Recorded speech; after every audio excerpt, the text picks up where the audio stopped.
요한계시록 12장 1절부터 17절까지 1절 말씀 제가 먼저 읽습니다. 하늘에 큰 이적이 보이니 해를 옷 입은 한 여자가 있는데 그 발 아래에는 달이 있고 그 머리에는 12별의 관을 썼더라. 이 여자가 하늘에 되어 해산을 가게 되면 아파서 애를 쓰며 부르짖더라. 하늘에 또 다른 이적이 보이니 보라, 한 큰 붉은 용이 있어 머리가 7이요 뿔이 10이라.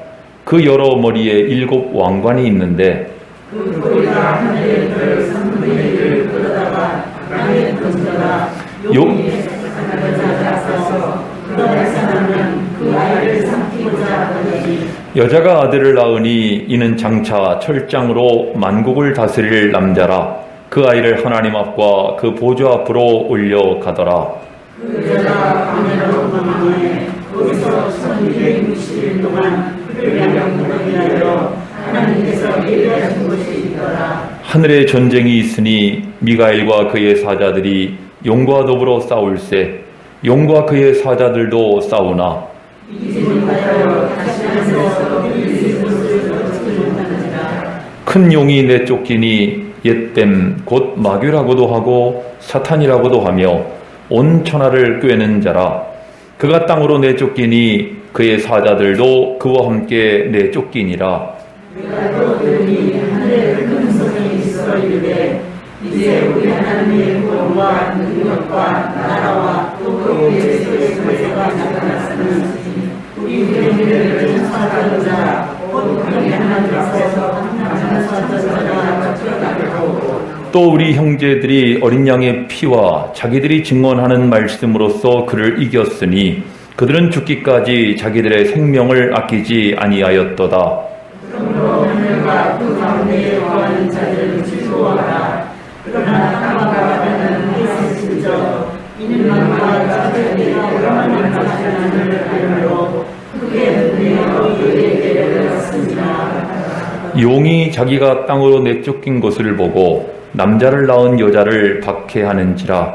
그 여자가 큰 목소리에 변화를 받아 광야 곳으로 나아가 거기서 그 뱀의 낯을 피하여 한 대와 두 대와 한 대를 양육하더니 여자의 뒤에서 뱀이 그 입으로 물을 강같이 토하여 여자를 물에 떠내려가게 하려 하되 땅의 여자를 놓아 그 입을 벌려 용에서 또한 강물을 삼키니 다같이 용이 여자에게 분노하여 돌아가서 그 여자의 남은 자손 곧 하나님의 계명을 지키며 예수의 증거를 가진 자들과 더불어 싸우려고 바다 모래 위에 서 있더라. 아멘. 우리가 이 천국의 이정표라는 제목으로 주제로 시리즈 설교를 해오고 있는데 오늘이 마지막 시간입니다. 5번째 시간. 그동안 우리가 공부한 내용이죠. 머리가 아프시죠? 뭐 동그라미하고 이렇게 뭐가 이렇게 많다고 그렇지 모르겠는데 그동안 우리가 공부했던 내용입니다. 다니엘서 2장, 7장, 9장 그리고 계시록 17장 이 네 곳 본문은요 한마디로 말하면 역사적 관점으로 본 천국의 이정표예요. 역사적 관점이라는 얘기는 역사적인 사건이나 역사상에 나타났던 제국들을 중심으로 본 이정표라는 말입니다. 어느 나라 후에는 어느 나라가 있고 어떤 사건 후에는 어떤 사건이 있고 이런 걸 역사적 이정표라고 이야기를 해요. 이제 오늘은 이제 계시록 12장을 통해 본 영적 이정표. 이정표는 이정표인데 오늘은 영적 이정표입니다. 지금까지 살펴봤던 이 역사적 이정표, 즉 제국들이 등장을 하고 역사가 진행되어 왔는데 눈에 보여지는 현상의 제국들, 현상의 사건들 이면에 어떤 영적인 역사가 있었는가 하는 얘기입니다. 영적인 이정표라는 얘기는 눈에 보이지 않는 그런 영적인 것을 가리키지요. 여기서 우리 잠깐 우리가 믿는 하나님은 어떤 분이신가를 좀 생각해 봐야 되겠어요. 보통 예수 믿는 사람들은요, 하나님 그러면은 천지를 창조하신 분, 또 사랑이 많으신 분, 예수님을 세상에 보내주셔서 우리를 구원하신 분, 이런 기본적인 거, 상식적인 것들에 대해서는 다 알지요. 하지만 하나님께서 우리에게 마지막 때에 일어날 종말적인 일을 말씀하시는 분이라고 하는 것에 대해서는 좀 관심이 별로 없는 것 같습니다. 특별한 사람들 빼놓고는.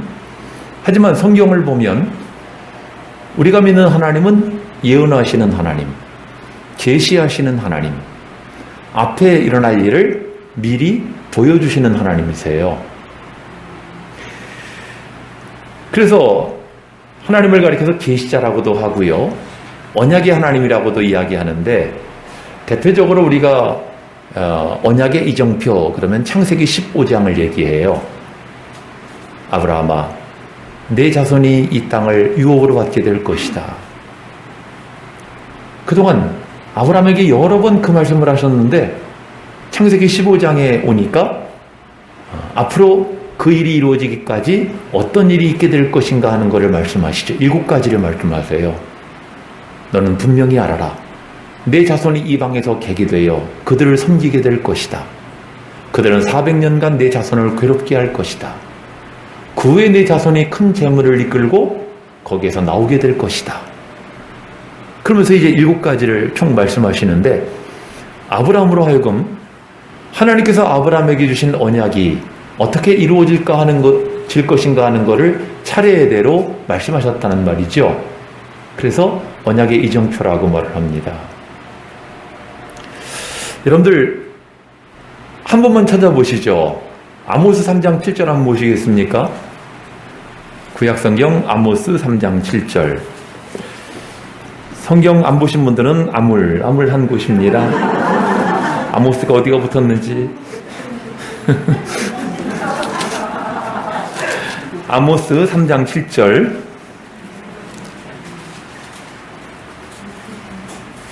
구약성경 1277쪽입니다. 3장 7절 다 같이 읽습니다. 시작.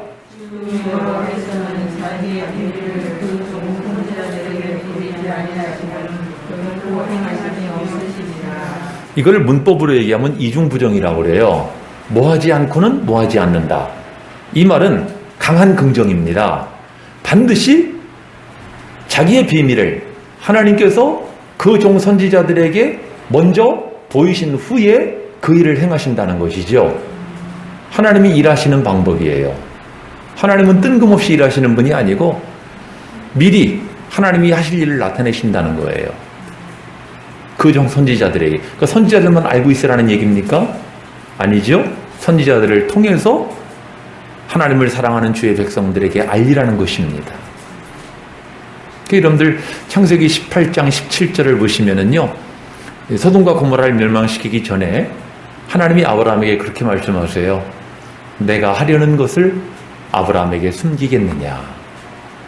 아브라함에게 미리 말씀하시는 거예요. 소돔과 고모라가 멸망할 것을 미리 말씀하셨어요. 물론 아브라함이 중보기도를 했지요. 우리가 믿는 하나님은 이렇게 미리 말씀하시는 하나님. 그래서 우리가 지금 이런 공부를 하고 있는 거거든요. 머리가 좀 아프긴 하지만. 왜 우리가 이 공부를 하는 거죠? 이 목사님이 수요일날 같은 때는 좀 이렇게 편안하게 들을 수 있는 설교를 좀 해야 되는데 이렇게 좀 머리 아픈 얘기만 하고 그러냐고 그럴지 모르겠지만, 저도 이런 설교를 별로 하고 싶은 마음은 없는데, 죄송한 말씀입니다. 하나님 앞에서. 네, 여러분들에게 꼭 필요하기 때문에 이 말씀을 전하는 것이고요. 전에 한번 찾아봤죠. 요한복음 16장 1절로부터 내용을 보면은 내가 너에게 이 말한 것은 그 때를 당하면 너희로 기억나게 하려 함이라. 4절에 보니까 내가 너에게 이 일을 미리 이야기하는 것은 너희로 실족지 않게 하려 함이라. 왜 미리 말씀하시는가? 자, 그러면 우리 영적인 이정표 그랬는데요. 영적인 이정표라는 것은 무엇을 의미하는가? 그걸 좀 생각해 보도록 하죠. 하나님께서 우리가 살고 있는 세상 가운데요. 세상 가운데는 두 가지의 세계가 있는 것을 볼 수가 있습니다. 하나는 눈에 보이는 현상계가 있어요. 우리 눈앞에 보여지는 현상계, 사건들, 어떤 일들, 눈에 보여지는 것들이죠. 사람들은 대부분 뭐 잘했네, 잘못했네, 이렇게 이야기를 해요. 근데 현상계 이면에는 눈에 보이지 않는 실상계가 존재한다는 거죠. 이걸 영계라고도 이야기해요. 영계다, 실상계다. 제가 전에 한번 자주 말씀을 드렸던 것 같은데요. 어렸을 때 참 책받침 위에 쇳가루가 막 굴러다니는 거 보면 신기했어요. 그죠? 밑에 뭐가 있어요? 자석이. 이를테면 그렇습니다. 책받침 위에 있는 쇳가루를 보면 신기하죠? 야, 어떻게 쇳가루가 저절로 뭐 왔다 갔다 해? 살아있는 것도 아닌데. 근데 그 밑에 뭐가 있어요? 자석이. 이와 같은 것입니다. 그러니까 보이지 않는 영적인 세계, 실상계에서 영적 배후가 역사한다는 거죠. 천사나 성령들이 역사하시는 사람이 있고 악령이 역사하는 사람이 있고 거기에 따라서 결과가 나타나는 거죠. 위에 보면 히브리서 11장 3절이라고 되어 있는데 제가 대신 읽어드리면 믿음으로 모든 세계가 하나님의 말씀으로 지어진 줄을 우리가 아나니 보이는 것은 나타난 것으로 말미암아 된 것이 아니니라. 무슨 말이에요? 우리 눈에 보이는 것은 나타나지 않은 것, 눈에 보여지지 않는 것으로 말미암아 되었다는 것입니다. 하나님이 천지 만물을 창조하실 때도요, 눈에 보여지지 않는 말씀으로 창조하셨거든요. 말이라는 것은 눈에 보여지지 않아요. 하나님이 말씀하시니 되었더라. 그렇죠? 영적인 배후가 있는 것을 볼 수가 있어요. 특히 어떤 사람에게는 성령이 역사하시고 또 어떤 사람에게는 누가 역사해요? 마귀가, 오늘 본문으로 하면 용이 역사한다는 것입니다. 자, 오늘 우리가 함께 읽었던 이 17절의 본문 내용 가운데 1절로 4절을 보면은 두 존재가 등장을 해요. 두 존재. 먼저 1절과 2절에 누가 등장을 합니까? 크게 한번 읽어보실까요? 해를 옷 입은 한 여자. 어떻게 해를 옷을 입을까요? 하나의 은유적인 표현이겠죠. 해를 옷 입었다. 그만큼 밝고 빛난 광명의 상태를 나타내는 거죠. 해를 옷 입은 한 여자가 등장을 합니다. 근데 이 여인의 모습을 보니까 12장 1절 보니까요. 그 발 아래는 달이 있다. 그리고 그 머리에는 12별의 관을 썼다 그랬습니다. 여기에 대한 해석을 그동안의 기독교 역사상에 나타난 해석들을 보면 이렇게 세 가지로 구분이 됩니다. 이 여자는 예수의 모친인 마리아다. 이렇게 보는 견해가 있는데 주로 천주교가 이렇게 이야기를 해요. 이그나티우스를 비롯해서. 근데 이 견해는 맞지가 않아요. 왜냐하면 그 다음에 나오는 여자의 자손이 성도를 가리킨다고 볼 때 이것은 천주교라고 보기 어렵다. 천주교인들이 말하는 것처럼 마리아라고 보기 어렵다는 것입니다. 성도들이 마리아로 말미암아 존재하는 건 아니거든요. 그렇죠? 두 번째 견해는 이스라엘이라고 하는 견해입니다. 왜냐하면 12별의 관을 썼다라고 하는 것은 이스라엘 12지파를 상징하는 것이 아니겠느냐라고 말하지만 이것도 맞지를 않아요. 왜냐하면 이스라엘은 지금까지도 예수를 안 믿고 있거든요.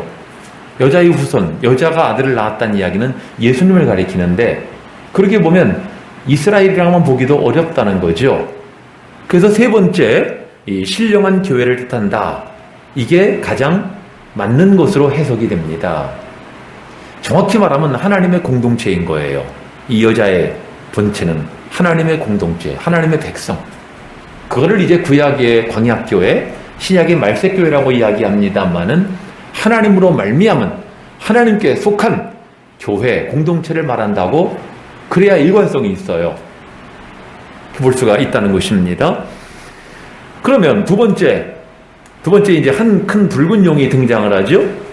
3절과 4절 우리 아까 교독했죠. 하늘에 또 다른 이적이 보이니 보라 한 큰 붉은 용이 있어 그랬어요. 그 머리가 7이고 뿔이 10이라. 그동안 다니엘서 또 계시록 17장에서 공부한 모습하고 비슷하죠. 꼭 7머리 10뿔 이게 등장을 한단 말이죠. 물어봐야 되겠다. 지난주에 17장 공부했는데 7머리가 뭐라고 의미한다고 그랬습니까? 7 나라. 그죠? 애굽, 아스리아, 바벨론 해서 총 7나라라고 그랬죠? 10뿔은 무엇이라고 그랬어요? 구로마 제국권에서 일어나는 열나라를 의미한다. 이렇게 얘기를 했죠. 자, 근데 중요한 것은 이 붉은 자가 빨간색이죠. 그죠? 왜 붉은 용일까요? 여러분들 우리나라도 그렇고 전 세계적으로 용을 신성시해요. 참 이상해요. 그 자축인묘 진사오미 신유수레라고 아시죠? 12지. 우리가 띠 얘기할 때 뭐 쥐띠다 소띠다 할 때 그 띠가 12지로 이루어지는 거 아시죠? 근데 그 짐승 가운데 유일하게 상상 속의 존재가 용이에요. 용띠. 용은 실존하는 동물이 아닙니다. 한 번도 본 사람이 없어요. 그런데도 동양이나 서양이나 다 용을 신성시해요. 동양만도 아니에요. 서양도 그렇습니다. 왜 그럴까요? 이렇게 나라 민족이 다른데 왜 용을 숭상을 할까요? 마귀가요, 자기의 모습을 용으로 나타낸 것입니다. 우리 지난번에 태국 농카이 공원에 있는 부처를 이렇게 뱀이, 7머리 뱀이 결국 용이거든요. 용이 보호하고 있는 거 보셨잖아요? 용은 불교가 숭상하는 용이죠. 그 용은 마귀인 것을 나타내고 있어요. 조금 이따가 나오고요. 자, 우선 이 한 큰 불다라는 말을 이제 원어로 보면은 두 가지 용어가 나오는데, 하나는 심히 분노하여 살기가 등등한 상태. 사람이 왜 막 갑자기 화를 내고 막 분노하면 얼굴이 빨개지잖아요. 살기 등등한 상태. 마치 예수님이 태어나셨을 때 헤롯 왕이 분노하여서 2살 이하의 아이를 다 죽였지 않습니까? 그런 상태를 말하고요. 이 코키노스라고 하는 또 한 단어는 우리가 지난 시간에 공부했던 계시록 17장에 나오는 그 붉은 짐승이에요. 붉은 짐승. 거기에 쓰였던 말인데, 사치가 극에 달한 호화로운 모습이기도 하고 성도들의 피에 취한 색깔을 뜻한다. 성도들의 피를 하도 마셔가지고 붉은 빛으로 나타났다는 것이죠. 이 계시록 12장에 있는 큰 붉은 용은 두 가지를 다 포함하고 있습니다. 살기가 등등하기도 하고 성도들의 피에 취했다는 것이죠. 그런 모습이에요. 이 용이 누구인가? 오늘 본문 가운데 보면 이 용의 정체를 나타내고 있죠. 9절이죠? 우리 화면을 보고 같이 읽어보실까요? 시작.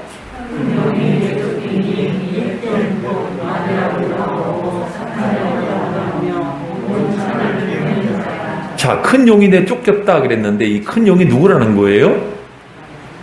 옛 뱀, 그리고 마귀, 사탄, 온천하를 꿰는 자다 그랬어요. 왜 옛 뱀이라고 그랬을까요? 왜 옛 뱀이에요?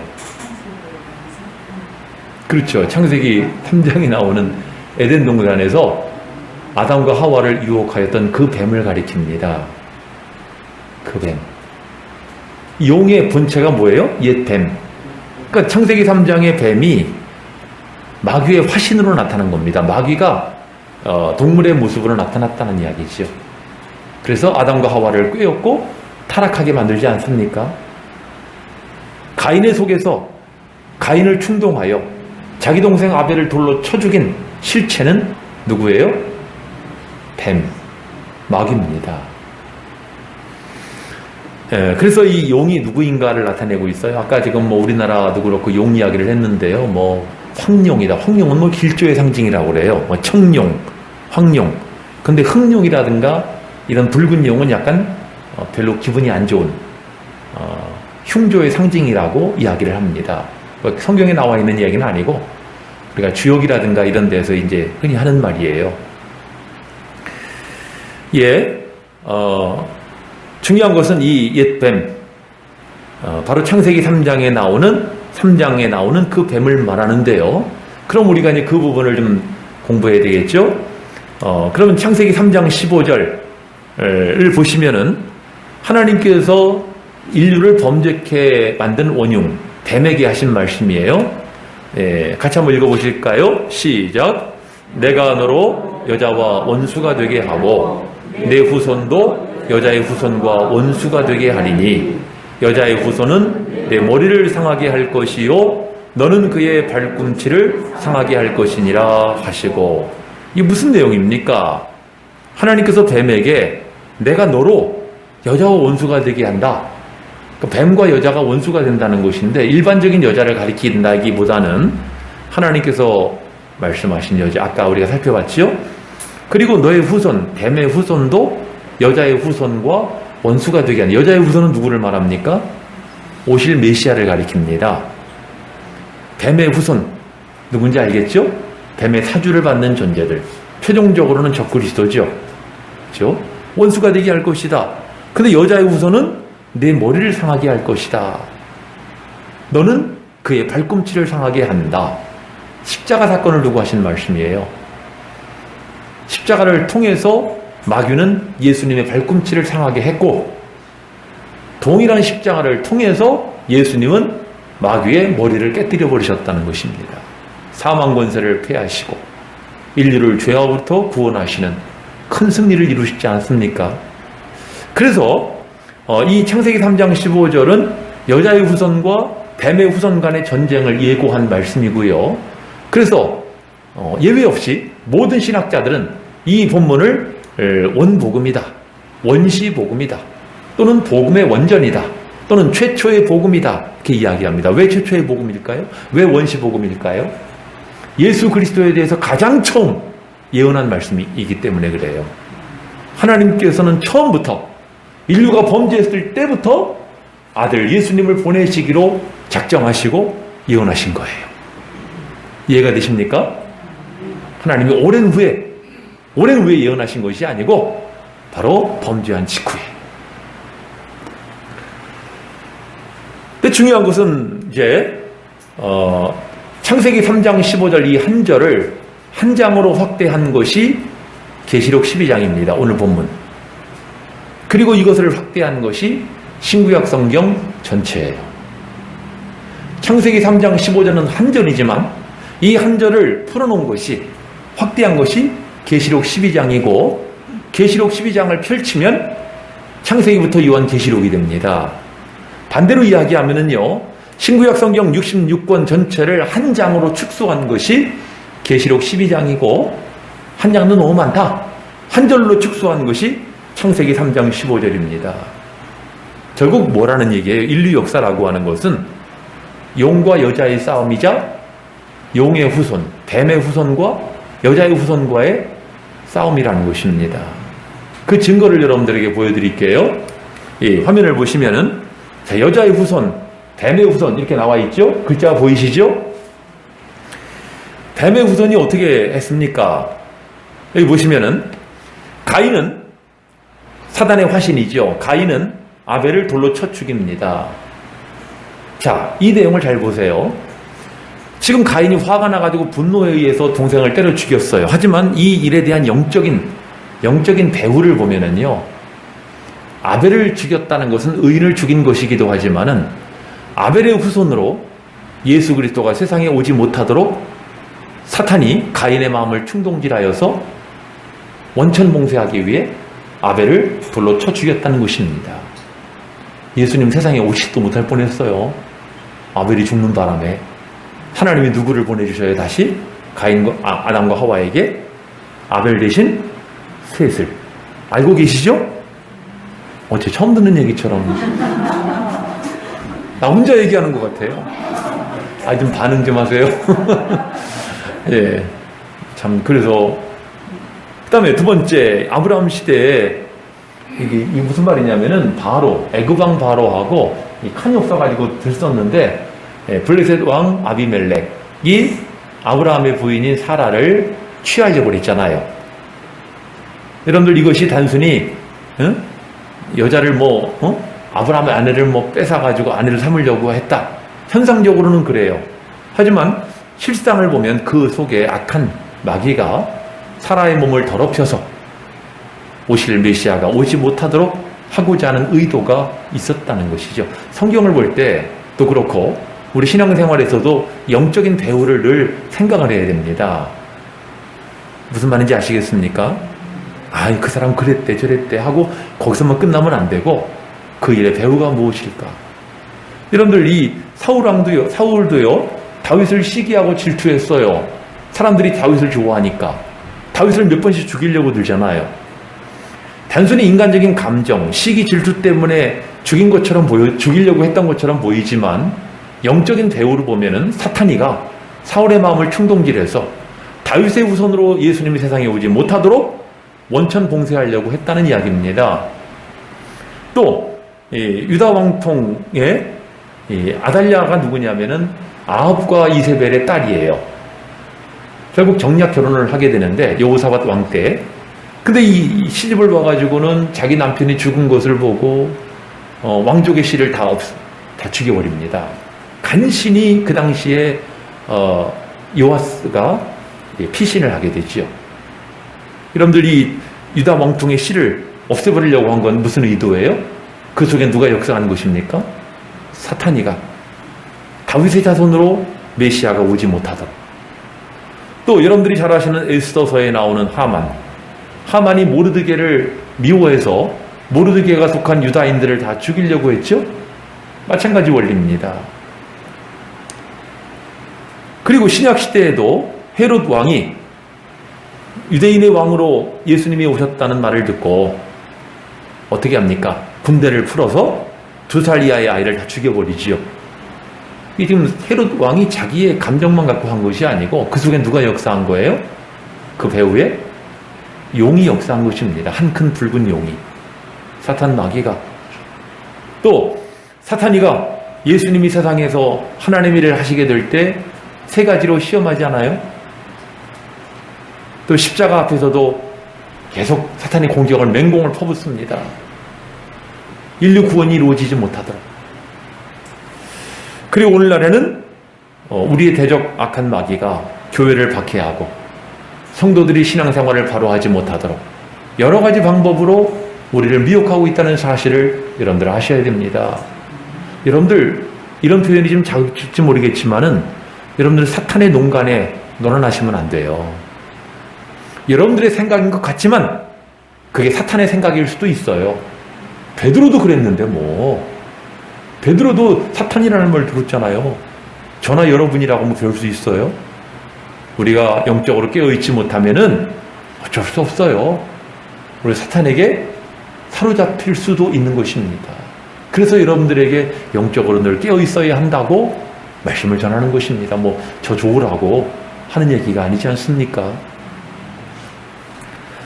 자, 이렇게 인류 역사를 보면 뱀의 후손은 끊임없이 여자의 후손을 없이하고자 했다는 것이죠. 자, 여기까지가 이제 한 여자와 해를 옷 입은 한 여자와 한 큰 붉은 용에 대한 설명이고요. 그러면 이제 계시록 12장의 내용을 좀 우리가 아까 교독을 했는데 그 내용을 좀 이해해야 되겠어요. 자, 계시록 12장 전체의 내용을 보면은요, 그저 간단하게 요약합니다. 1절로 4절까지는 구약 39권을 요약하고 있는 말씀입니다. 하늘에 큰 이적이 보이니 해를 옷 입은 한 여자, 그리고 한 큰 붉은 용. 4절을 보시면은 그 꼬리가 하늘별 3분의 1을 끌어다가 땅에 던지더라. 이것을 가리켜서 신학자들은 용이 타락할 때 천사들을 미혹하여서 천사 가운데 3분의 1을 타락시켰다. 이렇게 보는 견해도 있어요. 그래서 그들이 귀신이 됐다는 얘기입니다. 마귀를 추종하는 귀신의 세력이 되었다는 것이지요. 근데 용이 해산하려는 여자 앞에서 그가 해산하면 그 아이를 삼키고자 했다는 것이죠. 이것이 여기까지가 구약 39권. 우리가 아까 살펴봤잖아요.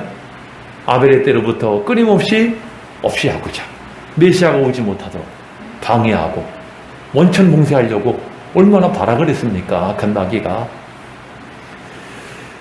자, 그 다음에 5절을 보시면은 여자가 아들을 낳았어요.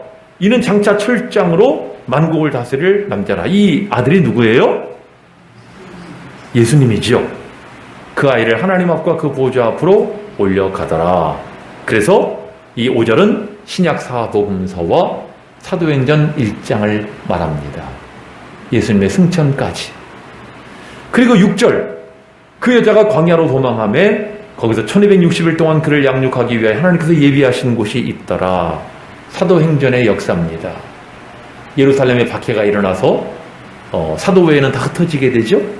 흩어져 나간 곳에서 복음을 전하게 되고 이것을 나타내고 있죠. 그 다음에 7절로부터 12절까지 하늘의 전쟁이 벌어집니다.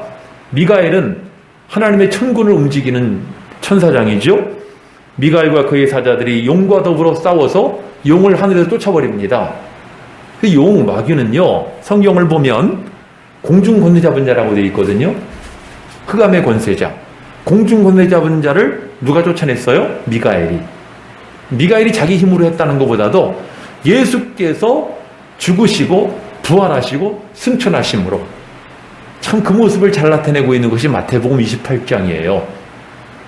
예수님이요, 승천하시기 전에 쟤들을 향해서 하늘과 땅의 모든 권세를 내게 주셨으니 너희는 가서 아버지와 아들과 성령의 이름으로 세례를 주고 내가 너에게 분부한 모든 것을 가르쳐 지키게 하라. 하늘과 땅의 모든 권세를 주셨다는 거예요. 악한 용의 권세가 하늘에서 있을 곳을 얻지 못하고 쫓겨갔다는 것이죠. 그래서 하늘에서는 뜻이 이루어진 겁니다. 주기도문에 의하면은 뜻이 하늘에서 이루어진 것 같이 땅에서도 이루어지기를 바랍니다. 뜻이 이루어졌다는 말이 무슨 말이에요? 미혹하는 마귀가 공중에서 쫓겨나게 되고요. 다시는 있을 곳을 얻지 못한 거죠. 땅으로 쫓겨서 지금 땅에 내려온 이 용이 마귀가 발악을 하잖아요. 사람들을 충동질하고 믿음 생활 바라고 못하도록 자꾸 미혹하고 또 박해하고 이런 일들이 있는 것을 우리가 보지 않습니까? 그래서 오늘 이 7절로 12절까지 보면은 12절에 보시면은요, 그러므로 하늘과 그 가운데 거하는 자들은 즐거워하라. 그러나 땅과 바다는 화 있을진저 이는 마귀가 자기의 때가 얼마 남지 않은 줄을 알므로 크게 분내어 너희에게 내려갔음이라. 7절로 12절. 그 다음에 13절로 16절은 용이 자기가 땅으로 내쫓겼으니까 얼마나 분노합니까? 남자를 낳은 여자를 박해했다. 아까 뭐라고 그래서 신령한 교회를 뜻한다고 그랬죠? 교회를 박해하는 거예요. 그래서 13절로 16절은 기독교 2000년 역사를 가리킵니다. 교회는 계속 박해를 받고 순전하게 믿음 생활을 하려고 하는 사람들은 환난을 겪고 지금까지도 그렇지 않습니까? 그리고 마지막 17절을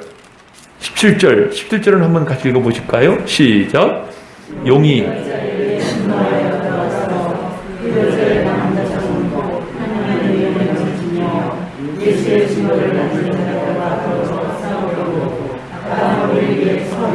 자, 이제 17절을 보면 용이 여자에게 분노하여서 여자의 남은 자손 하나님의 계명을 지키며 예수의 증거를 가진 자들과 더불어 싸우려고 바다 모래에 섰다는 겁니다.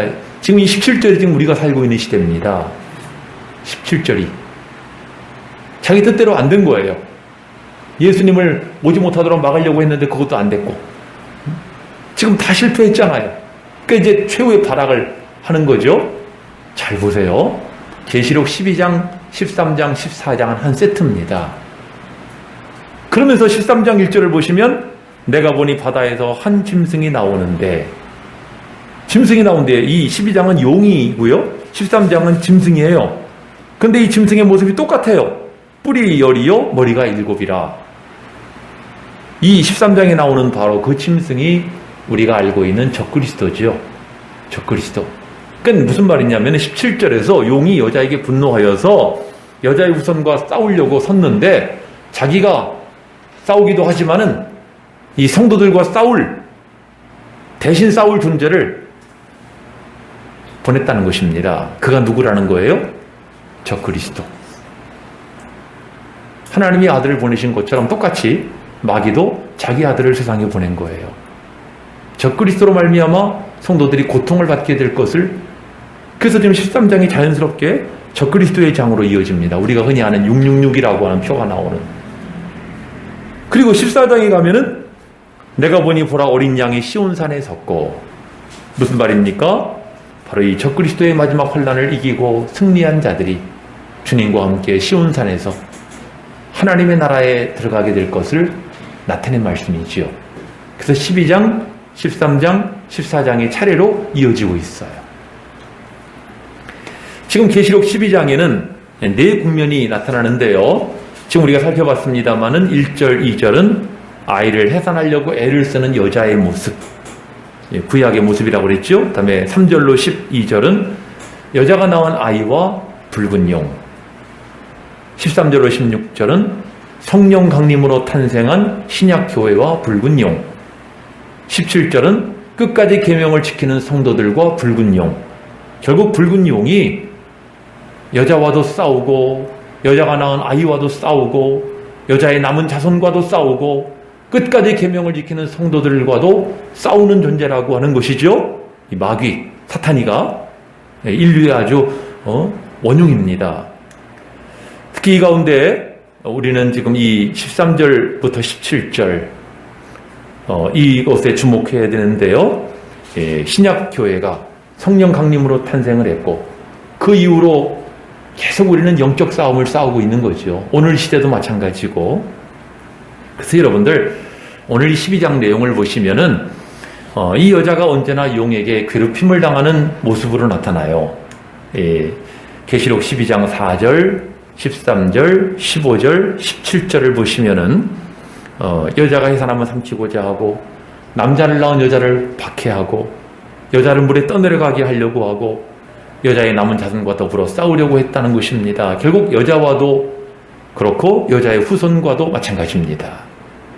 중요한 것은 여기서만 이렇게 돼 있으면은 우리가 굉장히 좀 곤란할 것 같은데 두 번째가 중요해요.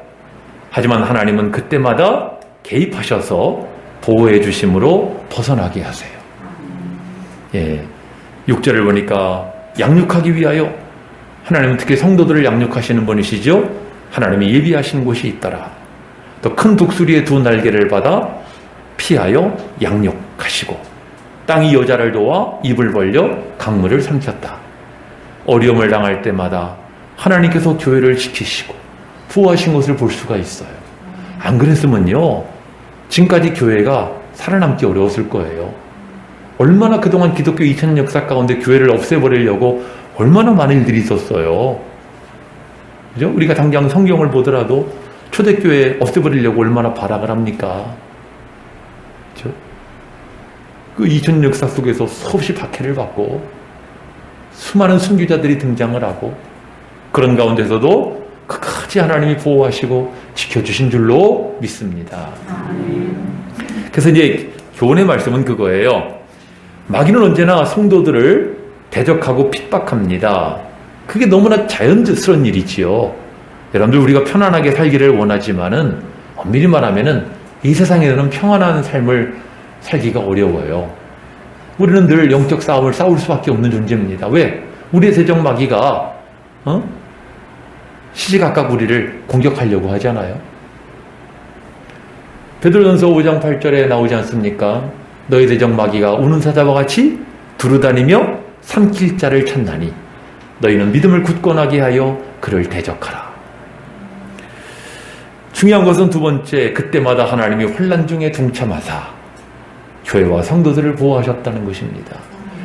그 하나님이 여러분도 지키실 줄로 믿습니다. 참 우리가 안심되는 것은요, 요한복음 16장 33절을 보시면은 너희가 환난을 당하나 담대하라. 내가 세상을 이기었노라. 또 마태복음 마지막 장 28장 20절을 보면은 보라 세상 끝날까지 내가 너희와 항상 함께 있으리라. 우리와 함께 하시는 주님이 계시기에 우리는 두려워하지 않고 담대하게 나아갈 수 있는 줄로 믿습니다. 지금까지 우리가 살펴본 것처럼 이제 구약 시대에는 이 용과 싸우시는 하나님, 성경 이사야 51장 9절에는 용을 찌르셨다. 시편 74편 13절에는 용의 머리를 깨뜨리셨다. 그리고 이사야 27장 1절에는 용을 죽이신다. 하나님은 용을 찌르시고 용의 머리를 깨뜨리시고 마침내 용을 죽이시는 하나님. 근데 신약의 예수님도 마귀를 괴롭게 하시고 마귀를 쫓아내시고 마침내 마귀를 멸하시는 분인 줄로 믿습니다. 오늘 우리도 마찬가지라는 거죠. 우리도 용과 마귀를 물리치고 우리가 이 승리하는 주의 성도들이 되는 줄로 믿습니다. 자, 그러면 이제 최종적으로 도표를 완성을 해야죠. 자, 오늘 계시록 12장, 이 빨간색이 잘 보이지를 않네. 참 보시기 바랍니다. 이것이 지금 이제 이정표를 이제 정리하는 건데요. 우리가 지금까지 살펴본 내용처럼 1절로 4절까지가 구약성경 39권을 찾는다고 그랬죠. 5절은 뭐라고 그랬어요? 신약 사복음서와 사도행전 1장이라고 그랬죠. 듣고도 다 잊어버리셨나요? 6절은 뭐라고 그랬습니까? 사도행전이라고 그랬죠. 사도행전. 그리고 7절로 12절은 뭐라고 그랬어요? 예수의 죽음과 부활과 승천으로 말미암아 나타난 영계의 변화. 천사장 미가엘이 하늘의 군대를 이끌고 하늘에 있는 용과 그의 사자들을 쫓았다고 그러지 않았습니까? 그죠? 그리고 13절로 16절이 뭐라고 그랬어요? 기독교 2000년 역사다 했고요. 마지막 17절, 용이 여자의 남은 자손과 싸우려고 바다 모래 위에 섰다. 그리고 그 싸움을 대행하는 자가 13장에 나오는 적그리스도다.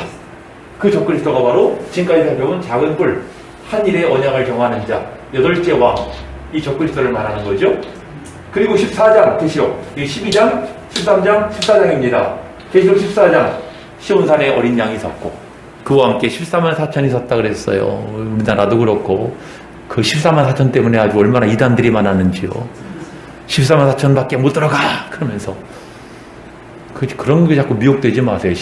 이 수는 상징적인 수로 봐야 돼요. 그렇죠? 구원받을 성도들의 수를 상징하는 숫자로 봐야 되는 것입니다. 예, 그래서 시온산의 어린 양, 이렇게 해서 하나님의 나라가 이루어진다는 것이죠. 어떻게 이해가 되십니까? 이러면 이제 다니엘서 2장, 7장, 9장, 계시록 17장에 이어 오늘 계시록 12장, 영적으로는 천국의 이정표가 이제 완성이 되는 것인데요.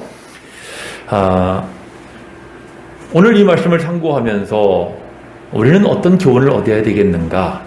여러분들, 처음에 여러분들에게 소개해드린 것처럼 우리 하나님은 계시하시는 하나님, 언약을 맺으시는 하나님이신데 우리에게 계시의 영을 부어주셔서 성령으로 하나님의 때를 분별하게 하시고 때에 합당하게 살아가기를 원합니다.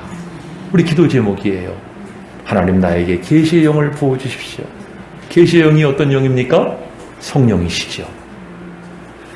또 하나님이 나를 보호하시고 나와 함께 하심을 여러분들 확신하시기 바랍니다. 우리는 이기기로 작정되어 있는 사람들입니다. 여러분들 구원 교리 가운데요, 성도의 견인이라는 교리가 있어요. 이 칼빈의 그 5대 구원론 가운데 마지막이 성도의 견인인데, 성도의 견인이라는 말은 하나님은 택한 자를 버리지 않으시고 끝까지 지키신다는 교리입니다. 하나님께서 저와 여러분을 끝까지 지켜주실 줄로 믿습니다. 그리고 마침내 우리는 뭘 해야 돼요? 마귀를 대적해야지요. 야고보서 4장 7절을 보니까 마귀를 대적하라. 그리하면 너희를 피하리라. 왜? 우리가 누구의 힘으로? 예수님의 힘으로 마귀의 권세를 대적하시고 마귀를 쫓아내시기 바랍니다.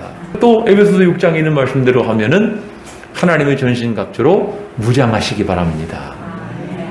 기도와 말씀으로 무장하셔서 이 약한 권세를 물리치시고 영적인 승리자들이 다 되시기를 주의 이름으로 축원합니다. 우리 찬송 부르시겠습니다.